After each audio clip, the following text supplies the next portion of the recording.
Assalamualaikum warahmatullahi wabarakatuh.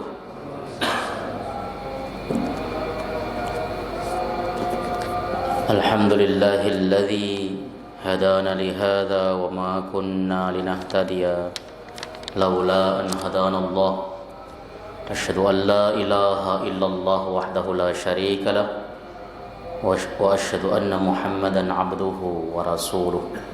Allahumma fasalli wa sallim wa barik ala hadhan nabiyyil karim Sayyidina Muhammadin wa ala alihi wa sahbihi wa man tabi'ahu ila yaumiddin. Amma ba'du, fa ya ibadallah, usikum nafsi wa iyyaya bi taqwallah wa ta'atihi la'allakum tuflihun. Qala Allah Ta'ala fi kitabihil karim wa huwa astaqul qailin. Ya ayyuhalladzina amanu taqullaha haqqa tuqatih wa la tamutunna illa wa antum muslimun. Fa inna asdaqal hadis kitabullah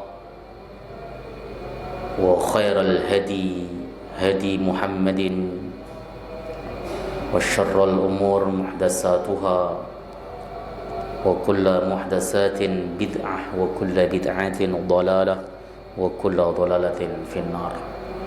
Alhamdulillah, segala puji syukur mari kita senantiasa panjatkan kehadirat Allah Jalla wa Ala atas limpahan nikmat yang diberikan pada kita semua, sehingga pada malam hari ini kita bisa melaksanakan ibadah sholat maghrib berjamaah, disambung dengan halaqah sejenak memperpanjang iktikaf kita di masjid ini dalam rangka membahas agamanya Allah Subhanahu wa Ta'ala. Insyaallah kita kesempatan yang mulia ini akan membahas, melanjutkan kembali kitab Taisirul Alam Syarah Umdatil Ahkam, masuk pada hadis nomor 88. Bismillahirrahmanirrahim. Qala al-muallif rahimahullahu ta'ala wa nafa'na bihi wa bi'ulumihi fid dharain. Rabbana shrah lana sudurana wa yassir lana umurana wahlul 'uqdatam min alsinatina yafqahu aqwalana. Amin ya rabbal alamin. Bismillahirrahmanirrahim. Al-hadithus saminu wa thamanuna, hadis yang nomor 88. An Abi Kilabah, dari Abu Kilabah Abdullah bin Zaid al-Jarmi al-Basri. Abdullah bin Zaid al-Jarmi al-Basri, qala, beliau berkata, Ja'ana Malik ibnul Khuwairis fi masjidina hadza. Datanglah kepada kami Malik ibnul Khuwairis di masjid kami ini. Faqala, maka kemudian Malik berkata, inni la usalli bikum wa ma uridus shalah.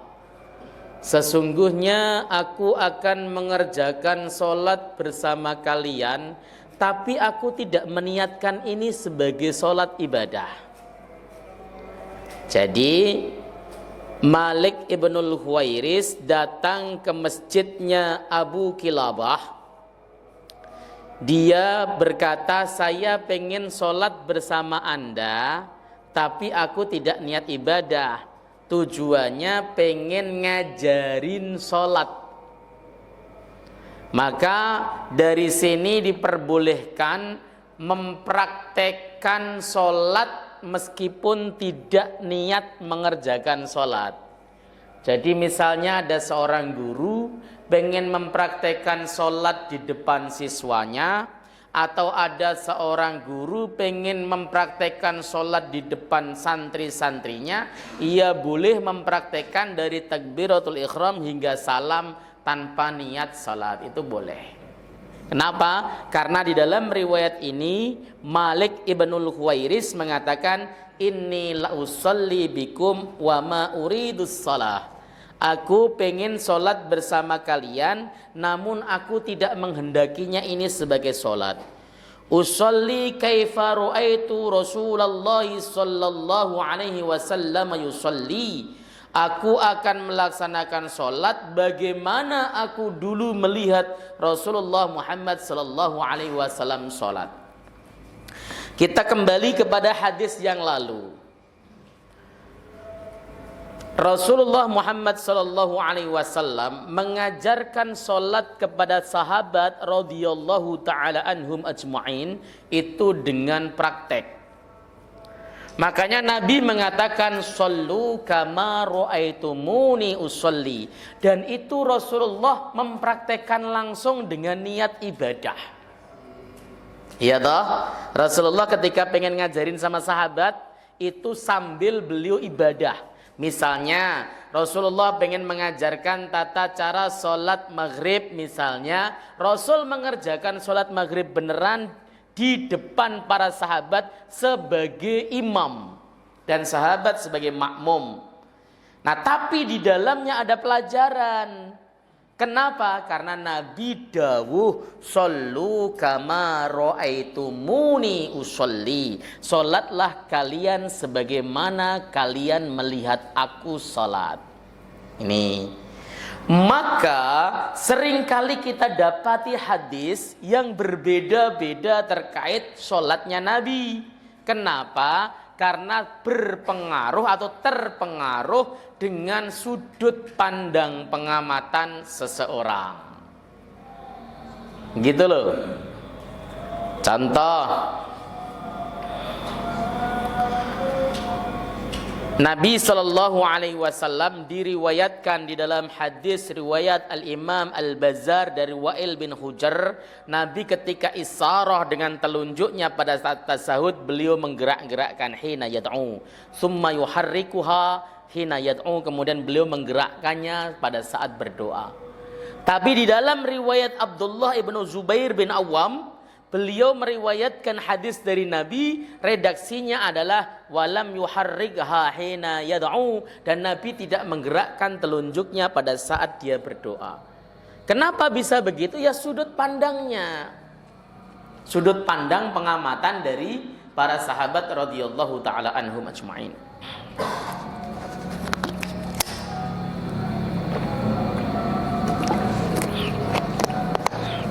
Nah, Malik ibnul Huwairis dia mengatakan, saya akan sholat sebagaimana aku dulu melihat Rasulullah sallallahu alaihi wasallam yusalli, sholat, beliau sholat. Jadi pengen mempraktekkan gerakan sholat Rasulullah yang dulu dilihat oleh Malik ibnul Huwairis. Fakultu li Abi Kilabah, berkatalah aku bertanya kepada Abu Kilabah, kaifa kana yusolli, bagaimana dia sholat, melaksanakan sholat. Artinya sholatnya Malik bin Huwairis itu bagaimana? Faqala, maka Abu Kilabah berkata, misla sholati saikhina hadha, seperti sholatnya guru kami ini. Siapa nama gurunya? Abu Yazid Amr bin Salamah Al-Jarami. Itu adalah guru daripada Abi Kilabah Abdullah bin Zaid Al-Jarami Al-Bashri. Ya, itu sholatnya mirip dengan sholat gurunya. Kalau begitu bisa disimpulkan sholatnya sahabat itu nyontek sholatnya Rasulullah. Karena hadisnya sallu kama ra'aitumuni usolli, pengamatan langsung. Sahabat mempraktekkan sholat yang dulu dilihat dari Nabi sallallahu alaihi wasallam. Tabi'in mempraktekkan sholat yang dulu pernah dilihat dari para sahabat. Jadi tabi'in ketika mempraktekkan sholat, gerakannya mengamati gerakan sahabat. Tabi'in ketika sholat itu pun mengamati gerakan tabi'in. Terus hingga kita hari ini. Mestinya begitu. Mestinya gerakan sholat yang kita laksanakan itu memang terambil dari guru yang dulu pernah berguru dengan orang yang pernah berguru sehingga sampai kepada Nabi sallallahu alaihi wasallam. Itu yang disebut dengan sanad muttasil. Sanadnya bersambung sampai Nabi sallallahu alaihi wasallam. Oke, wa kana yajlisu idza rafa'a ra'sahu minas sujudi qabla an yanhadda. Dan beliau itu duduk sebelum mengangkat kepalanya, tatkala mengangkat kepalanya dari sujud sebelum berdiri. Ini disebut jalsatul istirahah atau julusul istirahah. Ya, duduk istirahah. Ya, jadi di dalam hadis riwayat Imam Bukhari ini, praktek sholat yang dilakukan oleh gurunya Abu Kilabah itu berdasarkan pengamatan dari gurunya yang bernama Malik bin Huwairis. Malik bin Huwairis ini mempraktekkan sholat yang kata beliau adalah dari pekerjaan Nabi Sallallahu Alaihi Wasallam. Dan salah satu yang ditekankan di sini ada duduk istirahah. Ini akan dibahas duduk istirahah itu seperti apa. Al-ma'nal ijmali, makna ijmalnya. Yaqulu Abu Kilabah berkata, ja'ana Malikun bin Al-Huwairis ahadus sahabati fi masjidina. Malik bin Huwairis, salah satu sahabat Nabi Sallallahu Alaihi Wasallam, datang ke masjid kami. Faqala, maka kemudian beliau berkata, inni ji'tu ilaikum liusalli bikum, lam aqsid at-ta'abbuda biha. Aku datang kepada kalian untuk melaksanakan sholat bersama dengan kalian, tapi aku tidak bermaksud melaksanakan ibadah dengannya. Melaksanakan sholat, tapi sholatnya bukan untuk ibadah, pengajaran. Wa innama qasadtu ta'limakum sholatan nabiyyi sallallahu alaihi wasallam bi tariqi amaliyatin. Ya, sesungguhnya aku bermaksud untuk mengajar kalian sholat Nabi dari jalur atau dengan strategi, dengan metode praktek amaliyah. Bukan teori, tetapi praktek. Begini loh, sholat sujudnya begini loh semuanya. Ya, jadi pengajaran yang dilakukan oleh Malik ibnul Huwairis ini adalah pengajaran yang sangat urgen dan sangat berpengaruh terhadap seorang siswa. Kalau kita kenal di zaman sekarang itu disebut dengan istilah siswa itu mengamati sembari melakukan, learning by doing. Ya. Atau kalau kemudian diistilahkan oleh para ulama disebut lisanul hal afsahu atau ablaghu min lisanil maqal. Ditunjukkan langsung dengan menggunakan perbuatan, dicontohkan langsung gerakan-gerakannya sholat, itu lebih dahsyat, lebih mubalaghah, lebih sampai kepada orang yang bersangkutan dibanding dengan pembelajaran hanya ngomong doang. Bahasa kerennya ceramah, bahasa kampung saya drememel. Ya, guru yang hobinya ceramah, murid masuk ke kepalanya paling banter 15%, 20%. Ngaji ceramah itu nggak lama, paling-paling antum bisa fokus 15 menit itu udah jagoan, itu bagus itu. Selebihnya udah ngeblank. Ada yang ngeblank, ada yang ngantuk, ada yang gatel dan sebagainya ya. Karena memang fokusnya seseorang itu paling antara 15 sampai 20 menit. Maka gunakan dengan sebaik-baiknya. Nah, apa itu namanya? Malik ibnul Huwairis pengen mencontohkan langsung, karena belajar dengan pengamatan itu lebih cepat. Kalau tidak percaya, kita belajar teori tentang sholat, syarat, rukun, gerakan bagaimana, dengan praktek langsung itu lebih cepat praktek langsung. Sebab praktek gerakan sholat itu 5 menit saja sudah selesai, sudah paham semua orang. Tinggal dilaksanakan dengan sebaik-baiknya. Nah, makanya ini adalah pembelajaran berbasis amaliyah, berbasis praktek. Liyakuna at-ta'limu bi suratil fi'li aqraba wa abqa fi adhanikum, supaya pembelajaran dengan demonstrasi, ya, praktek langsung itu lebih dekat dan lebih kekal menancap di dalam benak kalian. Kenapa? Karena pembelajaran dengan praktek, mata digunakan, telinga digunakan, pikiran digunakan, mulut dikunci, anggota tubuh yang lain dikunci, orang cuma ngamati sambil melihat, pikirannya digunakan, telinganya digunakan, selesai. 3 anggota tubuh kita dipakai, telinga, mata, dan otak kita.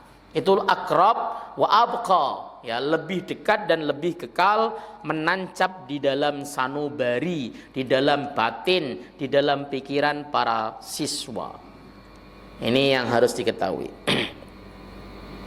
Ya. Faqala ar-rawi an Abi Kilabah, berkatalah rawi dari Abu Kilabah, kaifa kana Malikun ibnul Khuwairis alladzi 'allamakum salatan nabi sallallahu alaihi wasallam yusalli. Bagaimana salatnya Malik bin Khuwairis yang mengajarkan salatnya Nabi kepada kalian, bagaimana salatnya?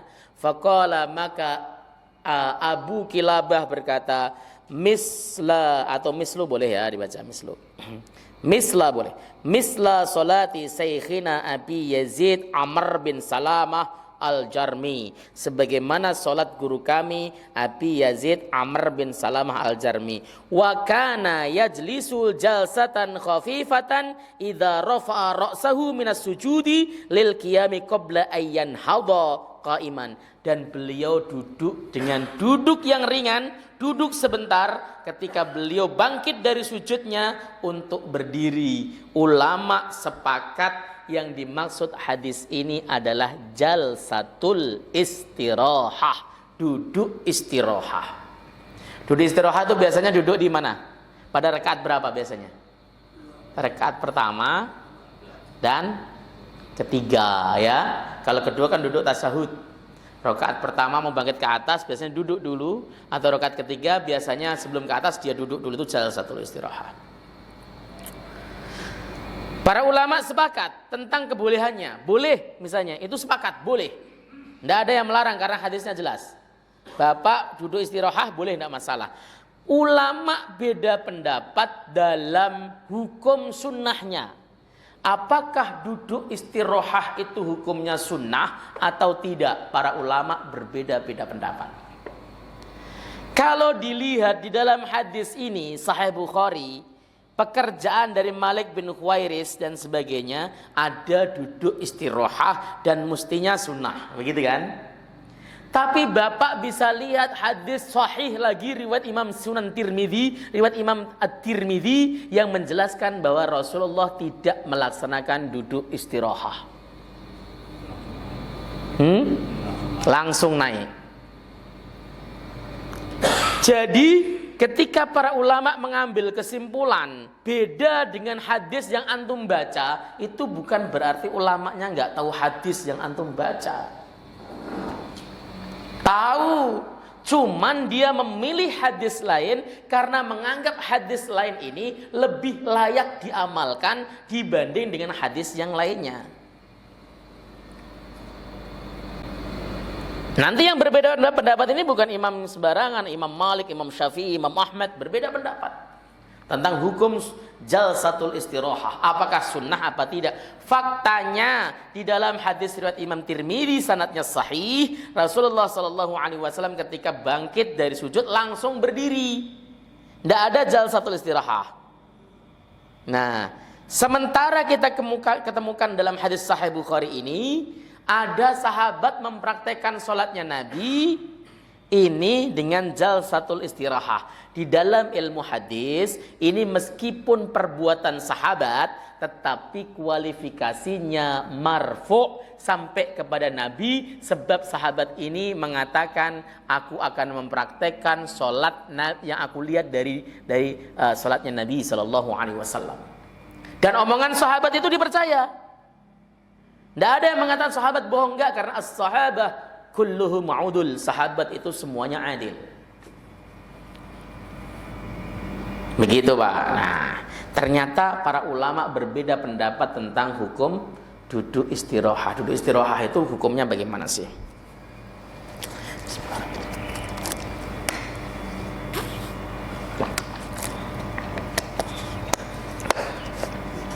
Fadhahaba ila istihbabiha Asy-Syafi'i fil masyhuri min madhhabih. Maka ulama yang memilih sunnah, mengatakan sunnahnya duduk istirahat, yaitu Al-Imam Asy-Syafi'i di dalam pendapat yang masyhur dalam madhabnya. Tapi kalau antum baca kitab Fathil Wahhab karangan Syekhul Islam Zakaria Al-Ansari, beliau mengatakan di dalamnya tidak sunnah melaksanakan jalsatul istirahah. Begitu, ya. Tapi pendapat yang masyhur dalam kalangan Syafi'i memang mengatakan sunnahnya duduk istirahat, sunnah yang masyhur. Siapa lagi selain Asy-Syafi'i? Wa Ahmadu, dan Imam Ahmad fi ihda riwayataini anhu, dalam salah satu riwayat dari Imam Ahmad. Imam Ahmad meriwayatkan hadis ya yang menjelaskan tentang sunnahnya jalsatul istirahah. Wahtaraha min ashabil khalal. Ya, dan ashabul khalal, murid-murid Al-Khalal memilih pendapat ini lihadzal hadis sahihi, berdasarkan hadis sahih ini. Jadi pendapat Asy-Syafi'i yang masyhur mengatakan sunnah jalsatul istirahah, salah satu riwayat Imam Ahmad mengatakan sunnah jalsatul istirahah dan sebagainya. Tapi ada banyak ulama yang tidak mempraktekkan jalsatul istirahah. Wa dzaba ila adam istihbabiha. Ya, minas sahabati Umaru wa Aliyu wa Ibnu Mas'udin. Dan yang memilih tidak sunnahnya atau memilih hukum tidak sunnahnya duduk istirahah dari kalangan sahabat adalah Umar bin Khattab, Ali bin Abi Thalib, Abdullah ibnu Mas'ud, Ibnu Umar, Ibnul Abbas. Wa minal muhaddisin, dari kalangan para ahli hadis, Ats-Tsauri, Al-Imam Sufyan Ats-Tsauri, wa Ishaq, dan Imam Ishaq. Wa minal a'immati, dari kalangan para imam empat, Abu Hanifata, Imam Hanafi, wa Malikun, dan Imam Malik. Wa huwa al-masyhur min madhhabi Ahmada, dan ini merupakan pendapat yang kuat dalam madhab Ahmad. Jadi kalau versinya madhab Malik, versinya madhab Ahmad, versinya madhab Abu Hanifah, jalsatul istirahah itu hukumnya tidak sunnah. Boleh iya, sepakat. Tapi apakah sunnah apa tidak, para ulama beda pendapat. Ada yang mengatakan sunnah, Al-Imam Asy-Syafi'i, Al-Imam Ahmad dalam satu riwayatnya. Tapi ada yang mengatakan tidak sunnah.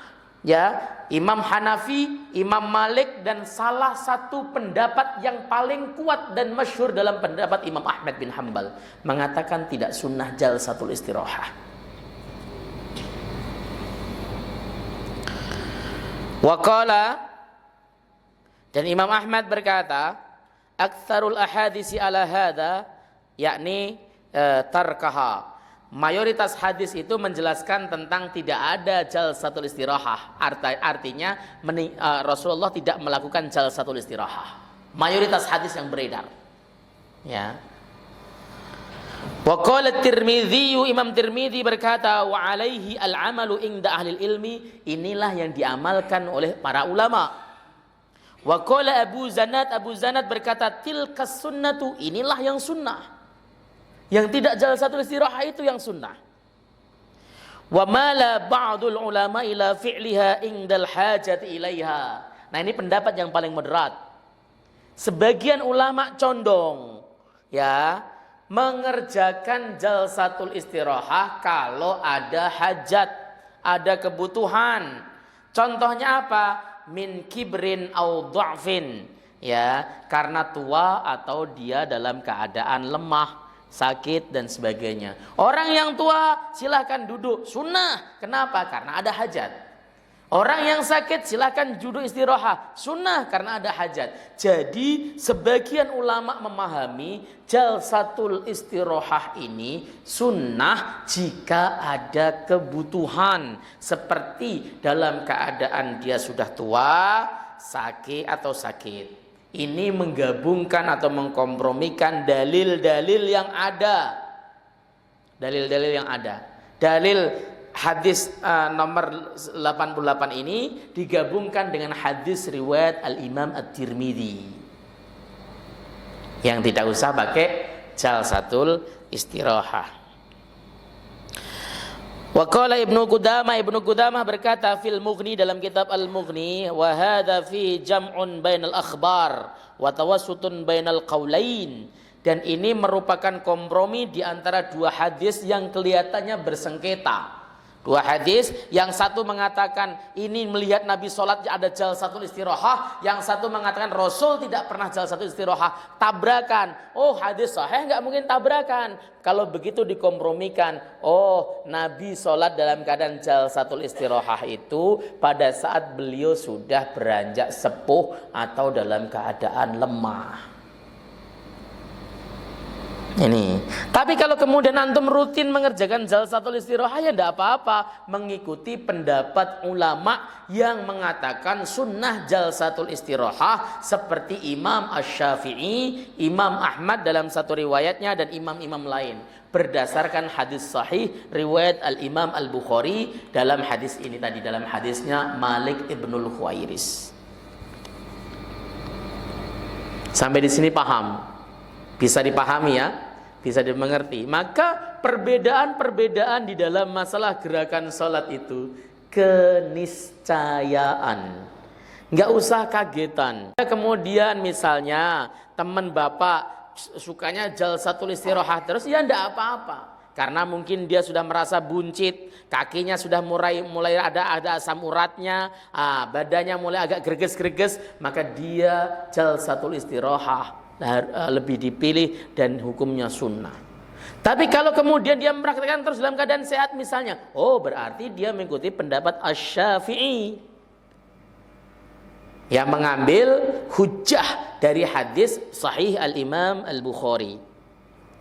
Sementara kalau kemudian ada yang nggak mau jalsatul istirahah, itu bukan tarkus sunnah, bukan meninggalkan sunnah, bahkan kata Imam Abu Zanat sebaliknya, yang tidak jalsatul istirahah itulah yang disebut dengan sunnah. Tilka as-sunnah, ini adalah sunnah. Kalau bapak biasanya kalau sholat jalsatul istirahah apa enggak biasanya? Istirahah ya. Tapi ada yang enggak ya? Ada yang enggak. Saya banyak lihat orang-orang yang dari pesantren itu nggak pakai jalsatul istirahah, karena memang dalam kitab-kitab Syafi'i saya lihat banyak yang tidak menganjurkan jalsatul istirahah. Tapi kalau sudah tahu hukumnya begini, kita bisa kemudian, oh saya pengen mengikuti pendapat yang memperbolehkan, praktekkan saja. Oh saya pengen mengikuti pendapat yang tidak mempraktekkan, ya sudah, tidak apa-apa. Itu justru pendapatnya mayoritas malah para ulama.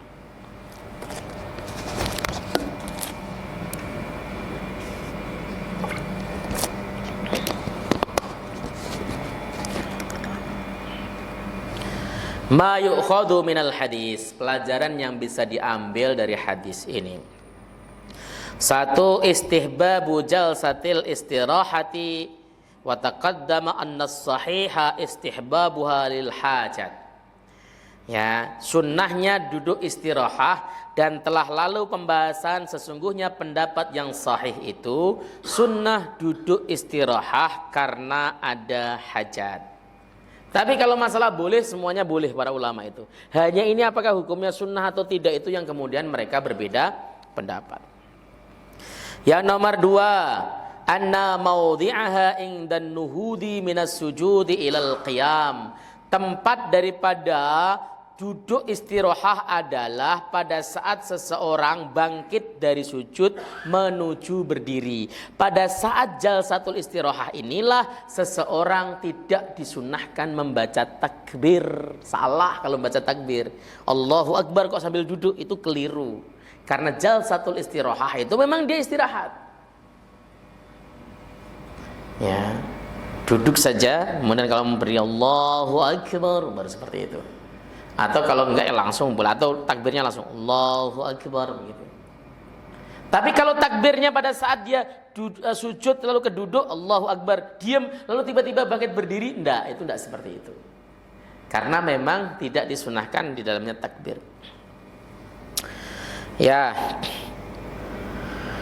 Ya, nomor 3, annal qasda minha al istirahatu li bu'dis sujudi minal qiyam. Maksud daripada duduk istirahah adalah istirahat. Karena apa? Karena jauhnya posisi sujud dari berdiri, jauh, maka perlu transit dulu, perlu istirahat dulu, begitu.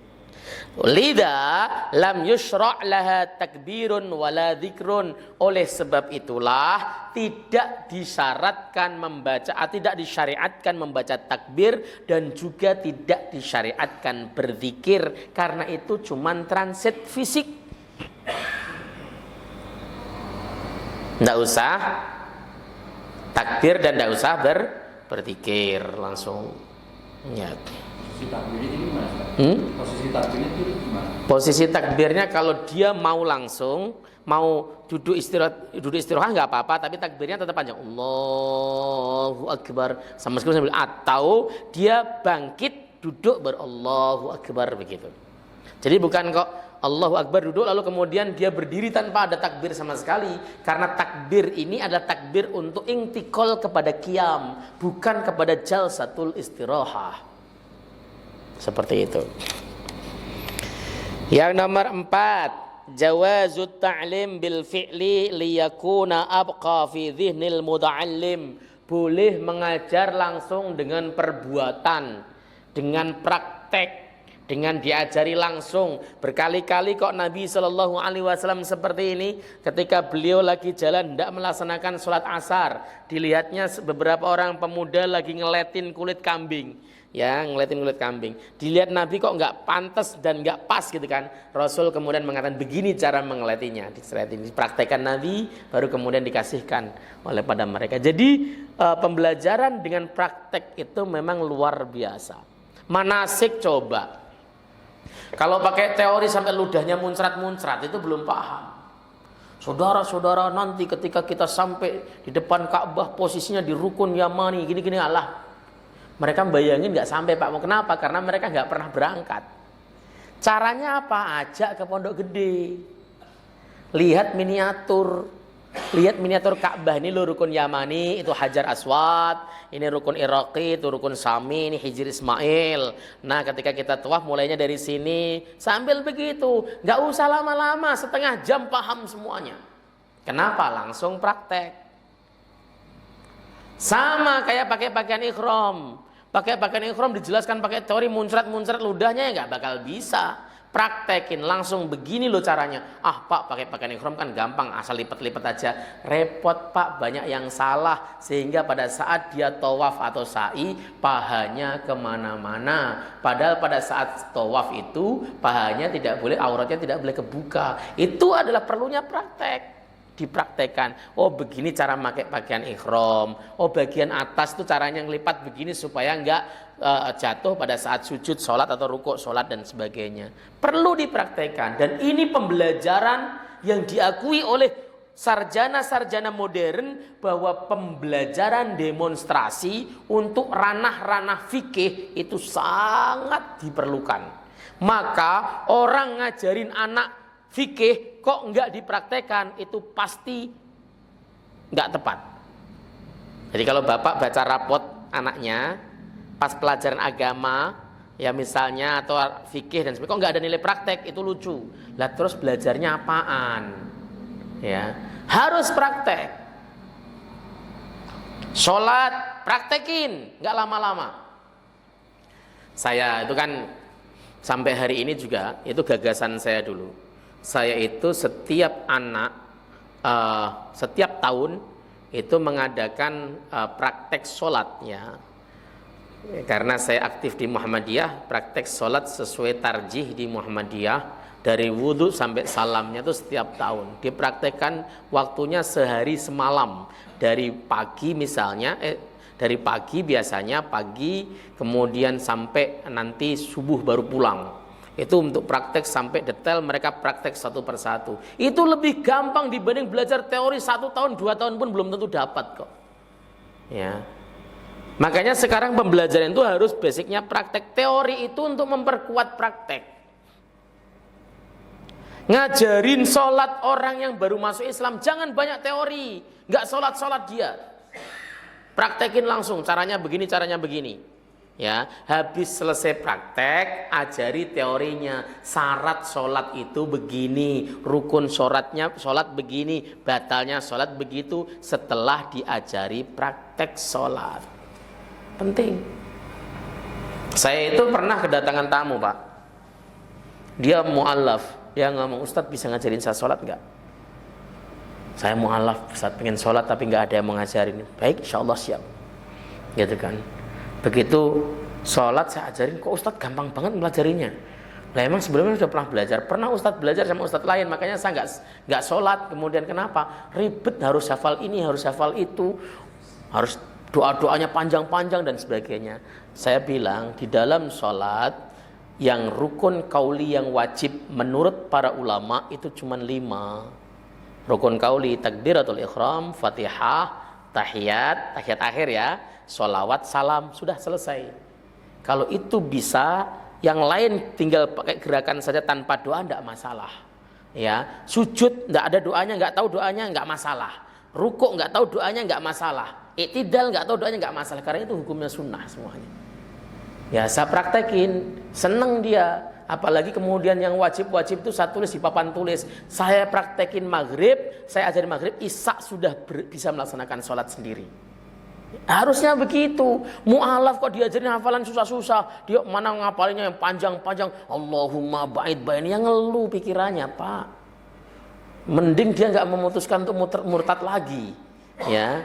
Itu alhamdulillah. Ya harusnya begitu, karena memang harus dipraktekkan. Seperti Nabi Shallallahu Alaihi Wasallam banyak mempraktekkan ibadah-ibadahnya, gerakan-gerakan sholatnya dan yang lainnya kepada para sahabat radhiyallahu taala anhum ajmain. Karena itu lebih menancap, lebih membekas di dalam benak orang yang sholat. Kenapa membekas? Karena kita visual, melihat sesuatu yang visual. Sekarang saya kasih gambaran. Bapak baca novel, ayat-ayat cinta sampai habis, sama nonton film ayat-ayat cinta, membekas mana yang banyak? Nonton. Ya, baca sejarah Nabi SAW sampai berjilid-jilid, ya, sampai pada perang Mu'tah, perang apa sajalah dibaca semuanya. Sambil kita kemudian bandingkan dengan nonton film yang 2,5 jam itu, ya. Lebih membekas nonton film karena apa? Visual. Kita menggunakan indera mata, telinga, dan pikiran. Itu visualnya seperti itu. Maka lebih membekas. Nah, mempelajari sesuatu dengan praktek itu lebih membekas. Cara motong kurban, nggak usah pakai banyak teori. Hulkum ini begini, mar'i itu begini, gini. Kelamaan. Ajak santrinya, ini ada kambing, ini praktek. Gorok-gorok, lalu kemudian tunjukkan. Ini loh yang namanya hulkum, ini namanya mar'i, ini namanya wadijen, otot apa namanya? Otot leher. Ya, sebelah kanan, sebelah kiri. Ini yang menurut jumhur ulama madhab Syafi'i mengatakan yang terputus haruslah hulkum dan mar'i saja, meskipun wadijen tidak. Kemudian ini wadijen terputus satu, harus wajib menurut Imam Malik. Kalau Abu Hanifah harus terputus dua-duanya. Dijelaskan sambil begitu paham santri, Pak. Itu dulu yang saya pelajari. Ya. Praktek, nggak usah banyak teori, ayo. Nah, setelahnya baru kemudian memperkaya teori untuk mengetahui bagaimana dasar hukumnya. Belajar teori baru. Nah. Tapi jamaah itu kalau kemudian diomongin Bapak, mohon maaf besok kita praktek sholat ya, nggak pada datang. Ya, nggak mau datang, kenapa? Takut salah. Ya. Saya pernah ngadain daurah sholat itu. Daurah sholat. Yang terakhir kemarin di Bogor sama jamaah sebuah masjid. Ya, yang wah ngaji antusias banyak, begitu praktek sholat ngadain daurah yang datang itu paling 10 orang. 10 orang itu orang-orang yang siap untuk disalahin. Ya, karena apa? Mayoritas orang itu takut salah. Tahsin tuh yang paling datang 3-4 orang. Yang lain nggak datang kenapa? Takut salah. Lah takut salah, kalau bapak takut salah, ya jangan belajar, mending bapak ngajar saja. Ya masih santri kok masih takut salah, itu kan keliru. Ya nomor 5, jawazu fi'lil ibadati li ajli ta'lim wa annahu laysa min at-tasyrik fil 'amal wa innal asla al-ba'itha 'ala wa li anna fa innal asla al-ba'itha 'ala hadhihi as-salati wa iradatu ta'lim wa huwa qurbatun kama anna as-salata qurbatun. Jadi bolehnya melaksanakan ibadah untuk memberikan pembelajaran. Sebagaimana Nabi Shallallahu Alaihi Wasallam banyak melakukan ibadah sembari mengajar. Kalau kita ada orang alim, syekh misalnya melaksanakan sholat, itu sebenarnya mereka banyak memberikan pelajaran kepada kita loh Pak. Ya, ngajarin kita bagaimana sholat yang benar, bagaimana kalau kita sholat pas kebetulan ketemu dengan ayat-ayat sajdah, bagaimana kemudian cara kita misalnya lagi sholat tiba-tiba kita nggak batal dan harus mundur. Itu banyak pengajaran yang disampaikan oleh para syekh. Tinggal kita ambil, kita praktekkan. Seperti itu sebenarnya. Oke, selesai pembahasan hadis nomor 88. Ada muskil kira-kira pertanyaan monggo?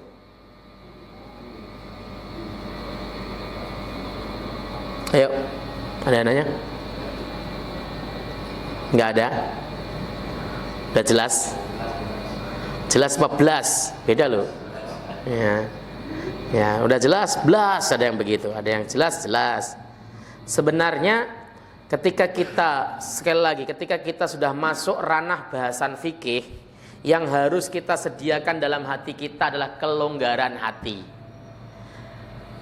Yang nggak boleh beda itu Pak, syariat, karena keputusannya sudah berdasarkan nas. Apa yang ada dalam Quran secara letterlek menunjuk itu, apa yang ada dalam hadis secara letterlek menunjuk itu syariat, semua pasti harus sepakat. Tapi kalau urusan fikih itu urusan ijtihad. Urusan ijtihad. Contoh yang paling baru itu masalah karmin, tahu karmin ya?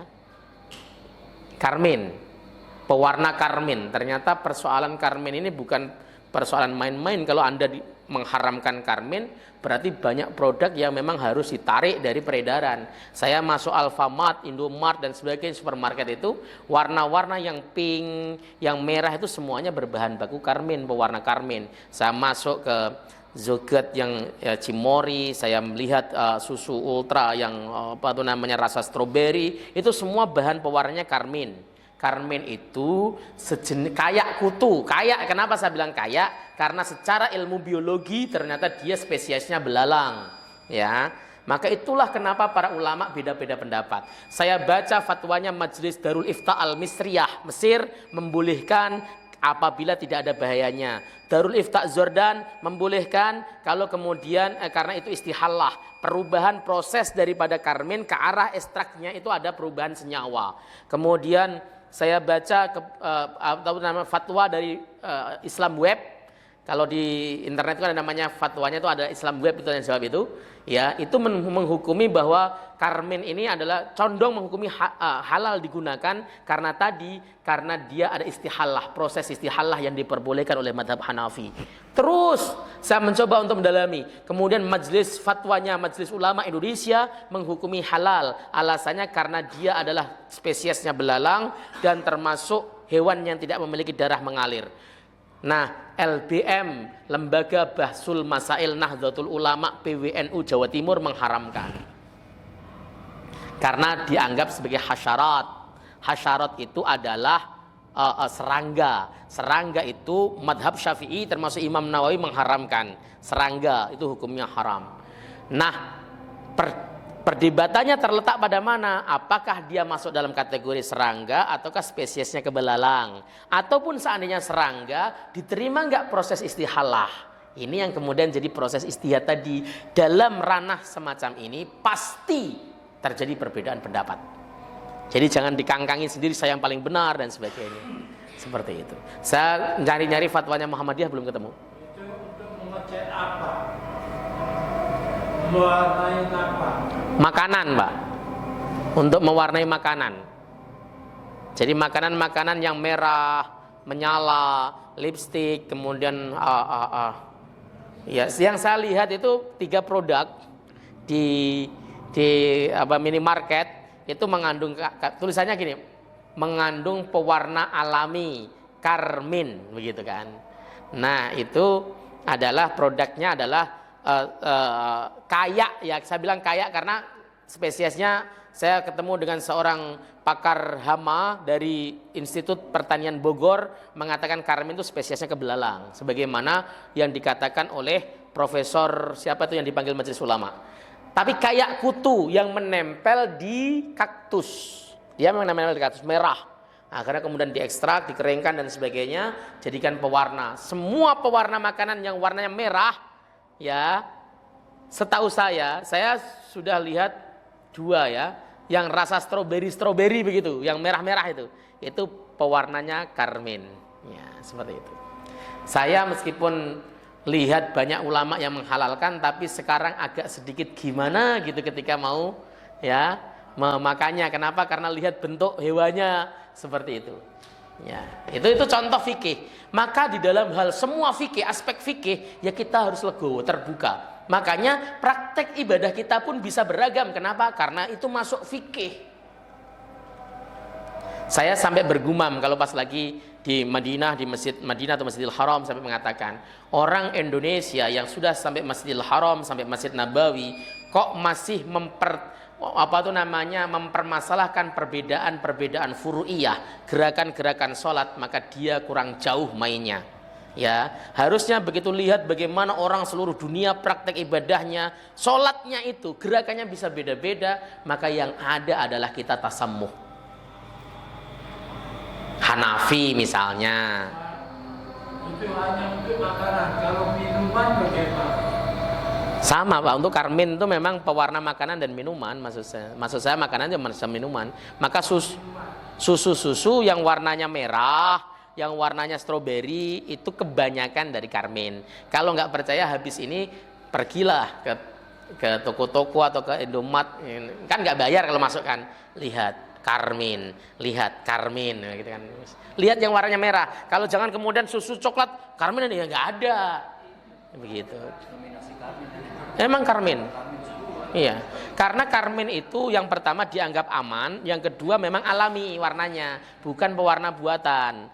Tapi persoalannya bahan bakunya itu yang jadi perdebatan fikih maksudnya. Maka kalau kemudian seandainya itu diharamkan, produk banyak yang harus ditarik. Begitu. Saya kira stroberi itu warna stroberi yang betul-betul stroberi gitu warnanya begitu. Ternyata karmin. Aduh.